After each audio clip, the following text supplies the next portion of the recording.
kirjat mukana. Ja liikkakamat. Joo, heippa. Moido.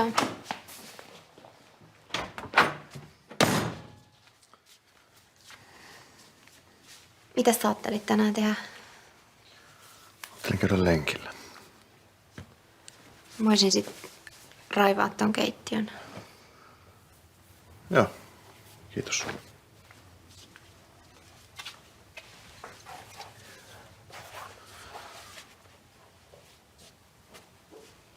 Mitä? Ei mitään.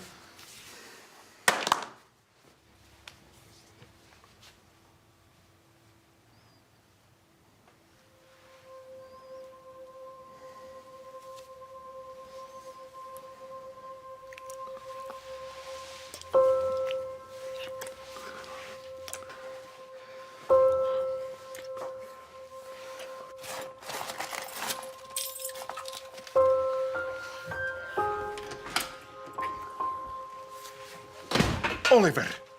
Sulla piti olla koulussa jo. Mä olin just vaihtamassa vaatteita, niin Iidalla meni jotain kurkkuun. Mä yritin sitten auttaa sitä, jos tää nyt näyttää jotenkin susta vähän oudolta. Niin. Joo, kiitos. Mä oon nyt ihan kunnossa. Muista sitten jatkossa, että jos jollain menee jotain väärään kurkkuun, niin heti pitää antaa tymäkkä isku tänne lapojen väliin näin. Okei. On Aristakin on liikaa. Aha, okei. No niin, otamme.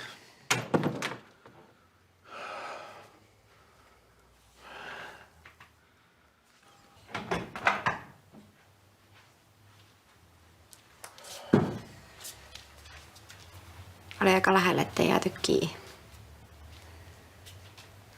Olisit nähnyt sun ilmeessä. Luuletko, että Oliver uskoo meidän selitykset? No usko se.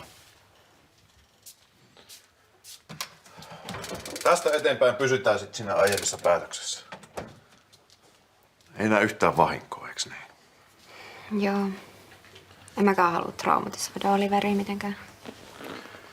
No hyvä.